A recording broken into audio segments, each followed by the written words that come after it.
Salutations, j'espère que vous allez bien. Je vous retrouve pour une nouvelle formation consacrée à PHP. Alors, avant de commencer, j'aimerais mettre le point sur un ou deux trucs avant de commencer la formation. Alors, dans un premier temps, la formation PHP, ça a été déjà posté sur la chaîne il y a quelques années, ainsi qu'une formation HTML et CSS. Mais j'ai eu quelques soucis avec la chaîne et j'ai supprimé la majorité des vidéos qui se trouvaient sur ma chaîne. Et aujourd'hui, j'ai pris l'initiative de refaire une formation en commençant par le PHP.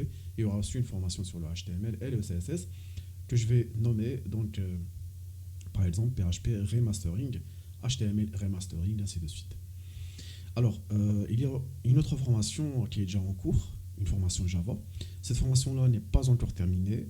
Si vous me suivez sur cette formation-là, restez attentifs parce qu'il y a des vidéos qui seront bientôt postées, comme l'héritage, etc. Mais aujourd'hui, nous sommes sur une formation en parallèle. Donc, je ne vais pas poster que des vidéos sur le PHP ou sur le Java. Il y aura des vidéos sur PHP, Java, HTML, CSS, etc. Donc, il y aura une diversité de types différents de vidéos. Comme ça, la chaîne ne sera pas, on va dire, il ne va pas être, on va dire, statique, qui traite juste une formation à la fois. Comme j'ai le temps aujourd'hui, je peux justement me permettre de faire plusieurs formations en même temps. Alors, dans un premier temps, j'aimerais vous expliquer ce que c'est que le PHP, un petit descriptif, son utilité dans la programmation, est-ce que c'est utile de l'apprendre en 2025, etc. Alors, dans un premier temps, je vais vous expliquer ce que c'est que le PHP. Alors, PHP, c'est un langage de programmation dynamique, c'est-à-dire c'est un langage de programmation web, purement web, qui va nous permettre de créer des scripts dynamiques, interagir avec les bases de données et avec les serveurs, et récupérer des informations. On pourra par exemple afficher des éléments sur notre site en fonction de ce que veut l'utilisateur ou ce que fait notre script. Par exemple, si l'utilisateur aime bien la couleur orange, dans ce cas-ci, on va enregistrer ça dans une base de données et une fois que l'utilisateur est identifié avec PHP, on pourra lui afficher des blocs orange, etc. Si l'utilisateur aime bien le football, il aime bien le football, dans ce cas-ci, on va justement lui afficher plus de contenu sur le football ou sur le tennis, etc. etc. Donc je pense que vous avez compris, mais ne vous inquiétez pas, nous allons entrer dans les détails. Alors, je vais vous expliquer pourquoi il faut apprendre PHP en 2025. PHP, c'est un langage puissant, certes. Si on doit le comparer aujourd'hui avec Python ou avec d'autres langages, comme par exemple le Rust ou Go, etc., il reste un langage puissant pour le web. Il est incontournable. Vous pouvez bien évidemment travailler avec d'autres langages pour vos applications web, mais moi, mon point de vue en ce qui concerne le PHP, c'est mon premier langage et je trouve que c'est un langage très puissant qui permet de faire beaucoup de choses. Il n'est pas limité, il est limité à un certain niveau, mais disons que vous pouvez très bien réaliser un script CGI web plus ou moins complet. On peut par exemple citer Facebook qui est codé avec PHP, on peut citer Wikipédia, YouTube et pas mal de plateformes qu'on trouve sur le net. Elles dépendent de PHP, puisque même si on peut, même si il y a beaucoup de langages aujourd'hui et que les développeurs, disons la nouvelle génération de devs, elle préfère ne pas apprendre ce langage qui est PHP. Ils codent avec Next.js, avec JavaScript et ces frameworks comme Vue, React, etc. Mais la majorité de plateformes qu'on trouve sur le net, elles dépendent de PHP, parce que c'est un langage qui a été puissant à l'époque et qui le reste encore, même s'il comporte pas mal de vulnérabilités. Si vous êtes débutant, il est facile à appréhender, certes, il est facile à comprendre, vous pouvez l'apprendre rapidement, mais il ne faut pas s'arrêter là, parce que PHP c'est un langage plutôt complexe. Quand on comprend son mécanisme, eh bien, il devient un langage très puissant et ça nous permettrait, nous, en tant que développeurs, de pouvoir gérer toute la partie back-end et de faire en sorte de ne pas laisser une faille dans notre script pour laisser justement une éventuelle faille pour exploitable pour les hackers. Alors si on doit le comparer à Python, Python c'est un langage plutôt sécurisé. Pourquoi? Parce que même si vous faites des erreurs, eh ben, Python il est sécurisé derrière, il va pouvoir gérer justement, il va lever des exceptions, etc. Enfin, il est très sécurisé par rapport à PHP. PHP par contre, si vous faites des erreurs et que vous avez mal géré la partie back-end, vous allez être hacké en moins de deux. Donc il faut faire attention parce que je sais que PHP est détesté, mais moi je l'aime très bien. Et vous allez voir, il est très cool comme langage. Elle vous permettra de faire pas mal de trucs sur le web. Si vous, que ce soit pour faire de l'e-commerce ou pour faire des scripts par exemple destinés à faire du hacking si vous êtes dans la cybersécurité, c'est un langage qu'il faut apprendre en 2025. Voilà. Alors nous allons commencer dans un premier temps de l'explication. Nous allons commencer par expliquer comment fonctionne ce langage. Alors je vous explique, parce que PHP c'est un langage côté serveur, c'est pas comme le JavaScript où il est interprété sur le client-side, c'est-à-dire sur le navigateur, le post-client. PHP quant à lui, c'est un langage qui fonctionne sur server-side, c'est-à-dire sur le serveur. Il ne pourra pas être exécuté comme le JavaScript sur votre navigateur directement. Il lui faut un serveur pour pouvoir donc interpréter les scripts et retourner à un résultat. Je vous explique. Alors ici, nous avons donc le hot distant, d'accord? Le hot distant au utilisateur. Alors l'utilisateur, il va taper un petit signe ou une requête www.monsite.com/handles.php. Dans ce cas-ci, le serveur il va récupérer cette adresse, d'accord? Il va aller chercher dans le compartiment où cette adresse est enregistrée et rechercher donc en l'occurrence handles.php relativement à mon site.com. Excusez-moi, je vais y arriver. Admettons que l'handles.php il va interpréter les bases de données pour récupérer des informations sur les actualités, sur tout ce qu'on va pouvoir afficher sur le site par rapport à notre plateforme, que ce soit par exemple une plateforme e-commerce, elle va récupérer donc les produits, les promotions, ainsi de suite. Dans ce cas-ci, le serveur il va aller d'abord donc récupérer donc l'adresse. S'il existe dans ce cas-ci, il va interagir avec la base de données, c'est-à-dire MySQL, Oracle, MariaDB. Enfin, il y a plusieurs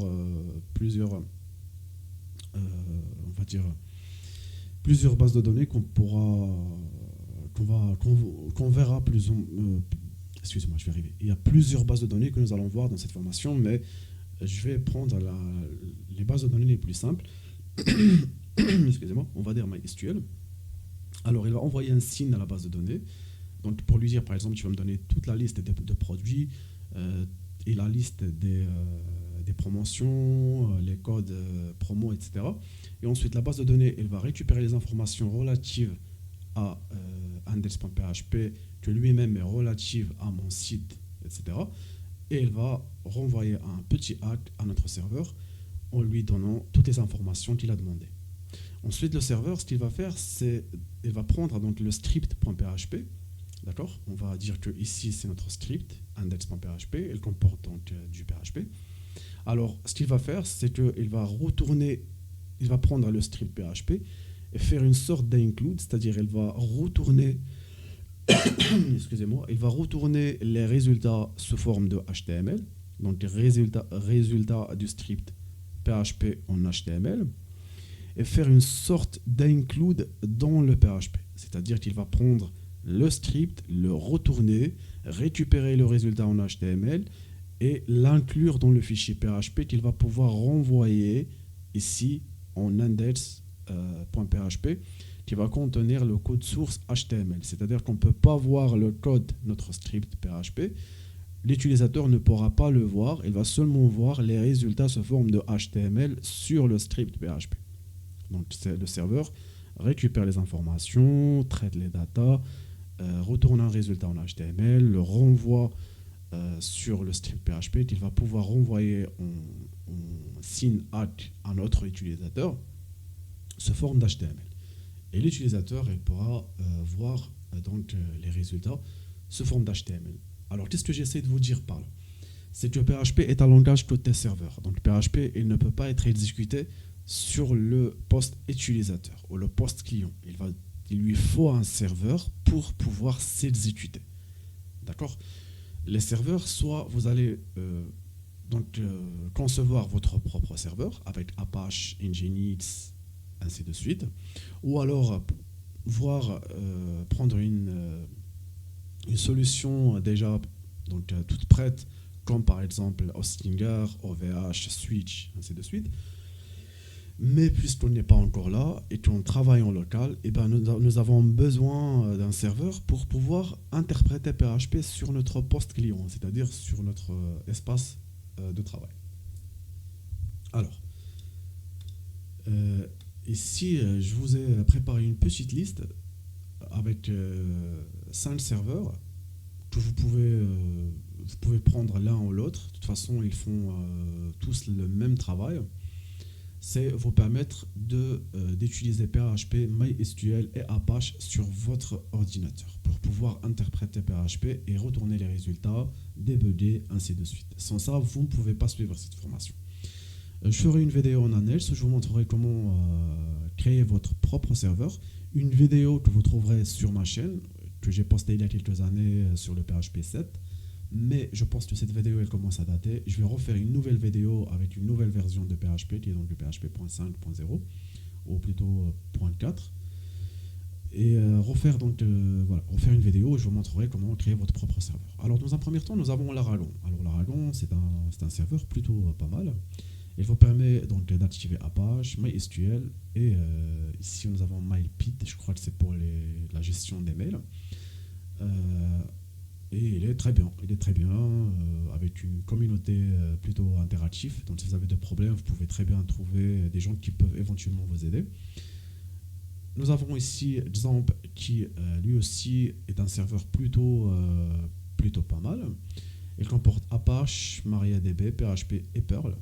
Vous avez la version Windows, une version pour Linux et une version pour macOS. Ensuite nous avons donc Xampp Server qui est aussi très bien. C'est le serveur que j'utilisais quand j'étais étudiant. Il est super bien, il est fonctionnel. Voilà. Donc, il vous suffirait de cliquer juste sur. Enfin, je vous montrerai ça un peu plus tard. Donc, voilà. Pour le télécharger, ici sur Laragon, vous avez ici Download et vous prenez la version qui vous convient. Idem pour exemple, vous cliquez sur soit télécharger pour Windows, soit pour Linux, etc. Xampp Server, idem. Vous cliquez ici, ensuite vous cliquez sur le lien, tac, et vous passez directement ici et vous prenez donc la version, voilà, donc ça va se télécharger. Pour ma part, je ne vais pas le télécharger parce que j'utilise mon propre serveur, mais vous, si vous prenez l'exemple, allez-y. Ensuite, nous avons Mamp. Alors Mamp, je ne l'ai jamais utilisé personnellement, mais il fait le même taf que les autres serveurs que je vous ai montré. Donc vous cliquez sur Download, ensuite alors je ne sais pas comment ça fonctionne ici, mais voilà, et ça commence à se télécharger. Donc moi, on peut faire aussi le même travail. Bon, je vous laisse rechercher plus ou moins comment ça fonctionne, mais le plus simple, c'est vous prenez par exemple WAMP, parce que moi j'utilise WAMP Server. Alors WAMP Server, vous allez cliquer sur Download, vous attendez, vous installez.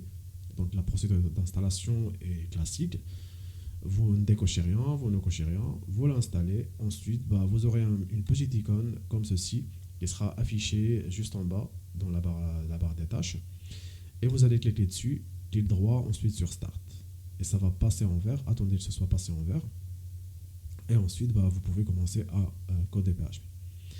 Alors, si vous utilisez WAMP Server, vous allez sur le dossier qui se trouve, donc le dossier d'installation. Et dans le dossier d'installation, vous aurez un truc du genre HTML, je crois. Donc, ou plutôt soit HTML, soit 3W.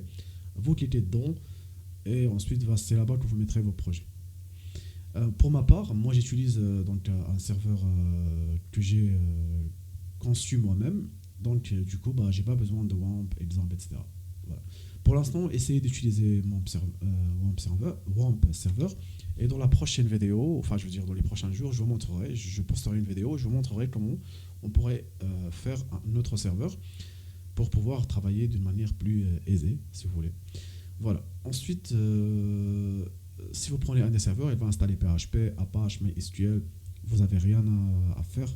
Juste cliquez sur le bouton et ça passe en vert. Ensuite, vous pouvez l'utiliser. Je vous laisse faire des recherches de votre côté, comment utiliser WAMP, Odzamp, etc.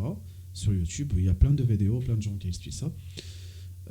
Et sinon, vous pouvez attendre la prochaine vidéo. Je vous montrerai comment faire comment préparer un serveur, on va dire local. Mais par contre, là, ça sera un peu plus compliqué parce qu'on va devoir installer PHP, MySQL, Apache et tout configurer. Ça prend quand même pas mal de temps. Et voilà. Donc, une fois que nous avons donc, PHP installé et Apache fonctionnel et MySQL, on pourra donc passer à l'éditeur de texte.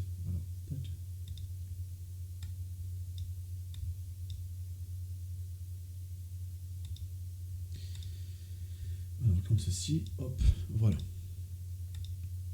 Donc, ce que je vais faire dans un premier temps, je vais donc faire sender. Parce que moi, j'ai pas MAMP ni XAMPP, donc je dois utiliser un serveur. Donc voilà, je fais un petit coup de ls. Ensuite, change env. Voilà.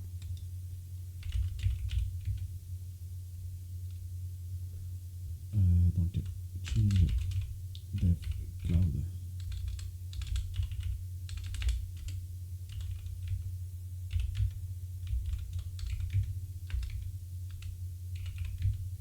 Ensuite Apache, ensuite bin, je tape un petit coup de http, ensuite -k, start. Donc je lance Apache, ensuite je lance un petit coup de status.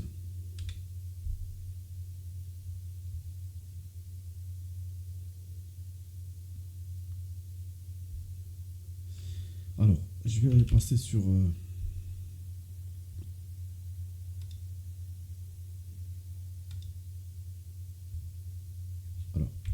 donc le point, web project, je vais aller sur web projet, je vais faire un petit peu de mcladir et je vais créer par exemple formation PHP remastering.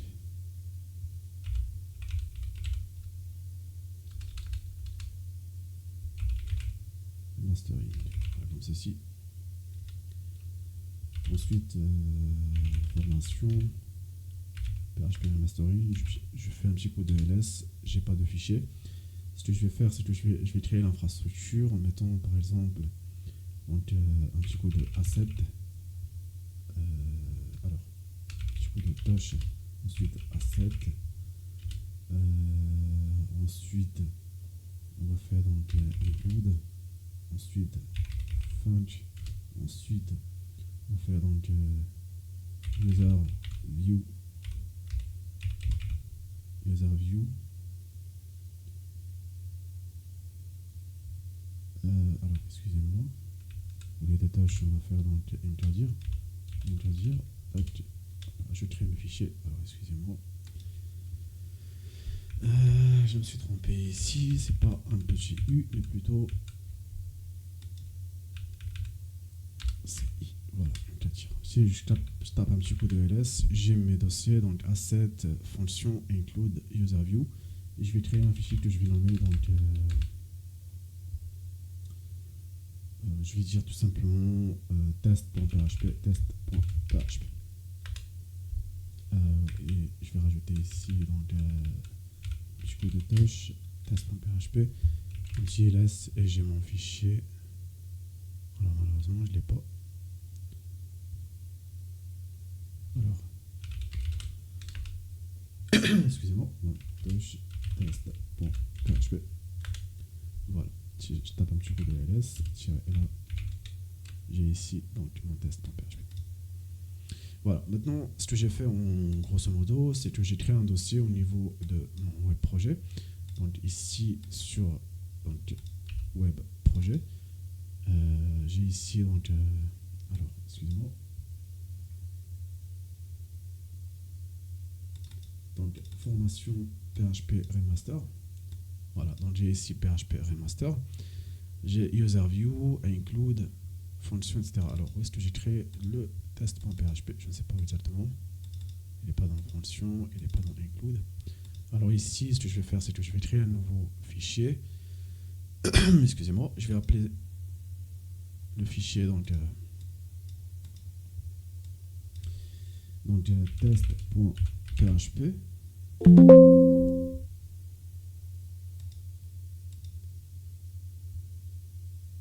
Alors, je vais donc ouvrir mon PHP Remastering sur VS Code. Alors, pour les éditeurs de texte, vous en avez plusieurs. Excusez-moi, j'ai oublié de vous montrer donc, les éditeurs que vous pouvez utiliser. Alors, vous avez donc Bracket. Donc, Bracket, c'est un éditeur de texte qui est très bien, que vous pouvez utiliser donc, pour faire du code. Vous avez donc Atom, qui est aussi très bien. Donc, Atom, c'est un éditeur de texte qui est aussi bien. Voilà. De toute façon, je vous mettrai les liens dans la description, vous trouverez tout. Ou alors, vous pouvez prendre VS Code, comme moi. Donc, VS Code, qui est aussi très bien. Il est très polyvalent. Et voilà. Donc, polyvalent et aussi, il y a beaucoup d'extensions. Il est modifiable, extensible. Franchement, moi, je l'utilise au quotidien. Il est super. Voilà, je vous mettrai les liens dans la description, ne vous inquiétez pas. Maintenant, revenons-en à notre dimanche le plus vieux. Alors, ici, comme vous pouvez le voir, j'ai donc mes différents dossiers. J'ai Asset, qui va comporter donc le CSS, le JavaScript, etc. J'ai un dossier Func qui fait référence à fonction. J'ai int qui fait référence à includes. J'ai user views qui va donc nous permettre quand on va travailler sur notre MVC Model View Controller de récupérer tous les fichiers que nous allons pouvoir afficher pour les utilisateurs. Ici j'ai un test.php. Alors pour l'extension, donc l'extension, quand vous créez par exemple un nouveau fichier, alors je vais faire ça devant vous pour que vous puissiez voir ça rapidement. Donc je vais aller sur mes projets, donc web project, ensuite formation PHP remastering. Admettons dans le fichier include, on va mettre par exemple un nouveau fichier. Donc vous faites nouveau et ensuite un document texte, d'accord. Assurez-vous d'avoir les extensions des fichiers activés sur Windows. Si ce n'est pas le cas, ce qu'il faut faire, c'est aller sur ici. Alors, il faut aller sur détail. Alors, tac. Oui, il faut aller dans les options. Options. Ensuite, dans les options, vous allez sur affichage et vous allez rechercher masquer. Alors, tac, rechercher donc. Alors, où est-ce qu'il est?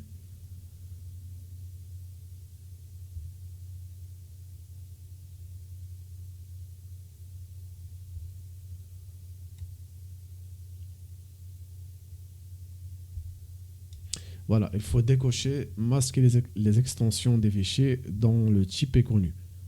Ça va être activé, vous la désactivez, vous faites appliquer et ensuite OK. Et vous aurez à chaque fois donc le nom du fichier, point l'extension du fichier.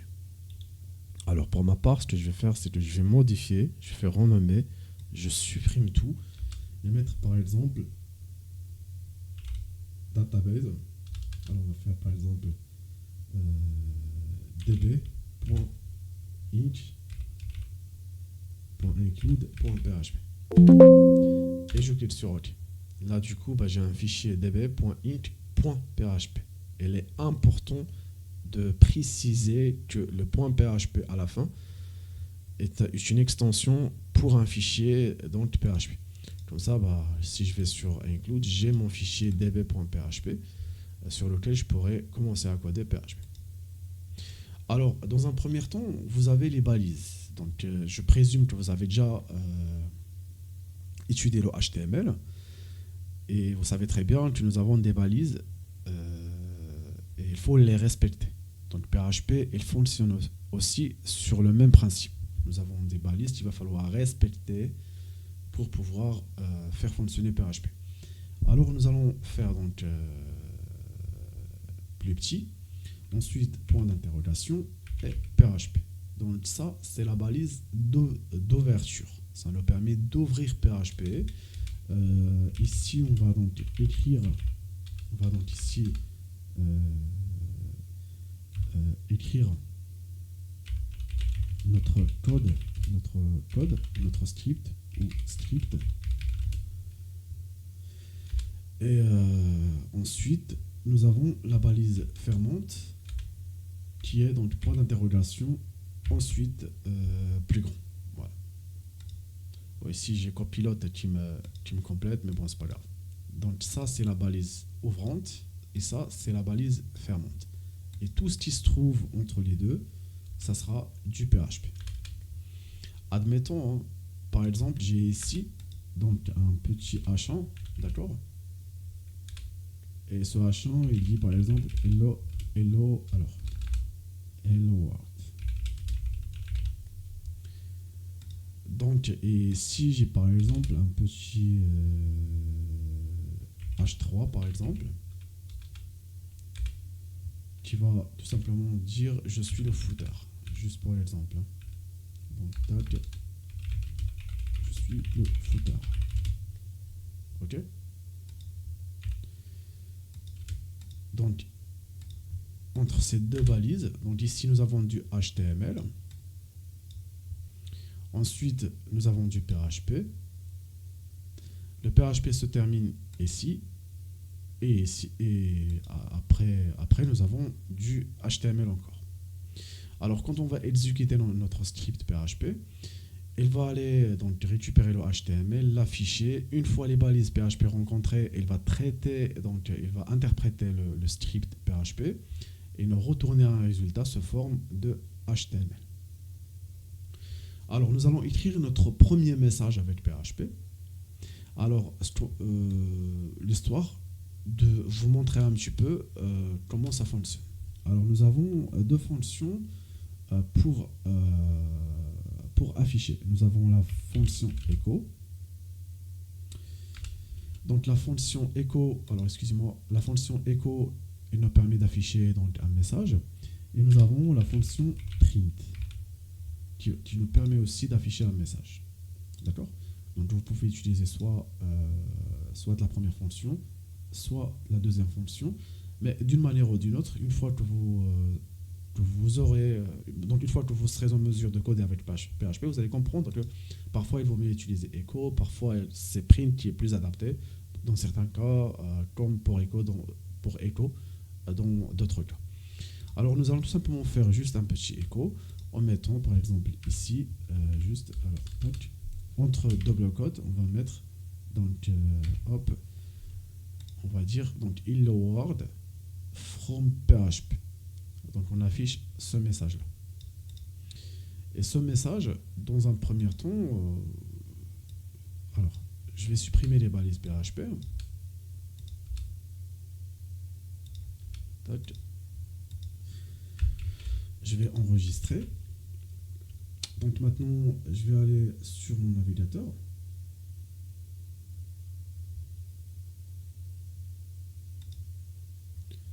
Et je vais taper, tac, je vais supprimer ça. Donc localhost. Alors excusez-moi, hop. Localhost. Donc voilà, et ici j'ai test.php et vous voyez très bien, alors je vais agrandir un petit peu. Vous voyez très bien, ça me retourne hello world from PHP. Donc maintenant, nous allons revenir sur notre code. On va mettre ici notre première variable. Donc les variables commencent par $. Je vais mettre tout simplement juste un petit bonjour égal à echo égal à hello world from PHP. Ensuite, je vais faire tout simplement echo ma variable bonjour, d'accord? Et je mets un point virgule pour ne pas avoir de problème avec PHP. Donc il faut toujours terminer la ligne avec un point virgule. C'est très important quand on veut passer à la deuxième ligne. Si j'oublie ça, comme vous pouvez le voir déjà, VS Code me le dit. Il me dit que voilà, il y a une erreur inexpected, point virgule manquant, d'accord? Il faut toujours le rajouter en fin de ligne, comme ça, voilà, on est tranquille. Maintenant, ce que je vais faire, c'est que au lieu de faire un echo bonjour ici sur le PHP, donc dans le script PHP, on va dire que par exemple ici, alors je vais copier ça, voilà, CTRL C, et je vais faire CTRL Z pour avoir donc mes balises PHP, mes balises HTML, excusez-moi, et donc je vais tout simplement faire tac, voilà, et ensuite ici on va dire mon site. Je vais dire que ici, ça sera donc mon site. Voilà. Et ici, on va tout simplement mettre footer. Voilà. Et au lieu d'afficher par exemple footer, on va mettre ici juste un petit H2. D'accord? Et on va afficher donc notre variable PHP ici. Au lieu d'écrire footer. Nous allons donc réouvrir PHP. Alors, excusez-moi. Nous allons réouvrir les balises PHP et les refermer et faire donc echo la variable bonjour. Donc echo ma variable bonjour. Ne vous inquiétez pas, nous allons revenir sur les variables, etc. Ça, c'est juste un petit test pour que vous puissiez voir comment fonctionne PHP. Mais ne vous inquiétez pas, dans la prochaine vidéo, nous allons voir tout ça en détail. Alors, je enregistre. Je reviens sur mon navigateur, j'actualise et vous voyez très bien, ça me renvoie dans un premier temps mon site avec la balise H1 en HTML et ensuite j'ai hello world from PHP avec mon petit echo que j'ai créé tout à l'heure. Alors si je clique sur inspecter, vous allez voir que je n'aurai pas de PHP comme je vous ai expliqué tout à l'heure. On ne peut pas voir le PHP. Donc je clique sur body. J'ai simplement le message en dur, donc en HTML, qui dit hello world from PHP. Donc on ne peut pas voir les balises PHP sur le terminal ou sur l'inspecteur, etc. Voilà. Donc il faut retenir à ce niveau que les balises ouvrantes de PHP, ce sont donc plus petits points d'interrogation PHP. Ça c'est la balise ouvrante. Ça c'est la balise fermante. On peut bien évidemment faire du PHP à l'intérieur avec du HTML. Donc on peut combiner HTML et PHP en même temps. Il faut retenir aussi l'extension PHP.